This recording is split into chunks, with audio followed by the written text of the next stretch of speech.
全球暖化改写四季秩序，就连神迹也无力跨越。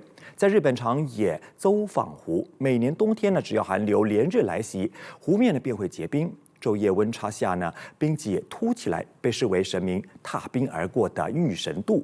这道延续了几百年的冬日奇观如今却因为冬天变暖而经常缺席，冰层变得越来越薄，不只是少了一处景观，也动摇了一套延续几百年的气象观测传统。零下7度的清晨，天还没亮，邹访湖边已经有人影缓缓走来。来人都是年过60的长者，是一群守候神迹的人。在日本长野县邹访市，每到冬天湖面结冰，冰层在昼夜温差间收缩膨胀，裂缝隆起，碎冰相互挤压，最终形成数十厘米高的锯齿状冰脊，当地人称为御神渡，也就是神明渡河。传说中，那是男神踏冰而行，前往湖的另一端探望女神妻子的路径。ザクザク氷が10センチです。だから決して綺麗な状態ではないんですけども、いくらか湖上に出て氷浴を振って切り出すことができました。もうやっぱりちょっと怖かったですので、すぐ岸に戻りました。今年已经是连续第8个没有御神渡的冬天。过去，一旦御神渡出现，神职人员都会在冰脊上举行神道仪式。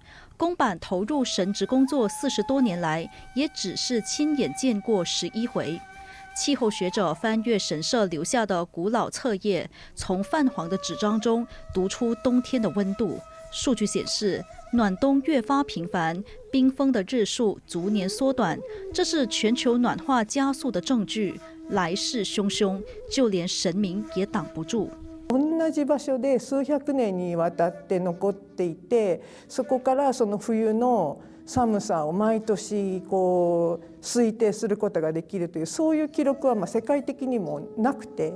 曾在1998年亲眼见过神渡的研究者回忆，当年湖面冰层厚达15厘米，人们可以徒步横越整座湖，那样凛冽的冬天，如今几乎难以想象。今どんどんCO2の濃度は今データでもちゃんと出てますから、このままいくと本当に取り返しがつかないことになると思いますね。基本的に温暖化がどんどん続いているので、このままいくともう大見当たりが見られなくなるんじゃないかな。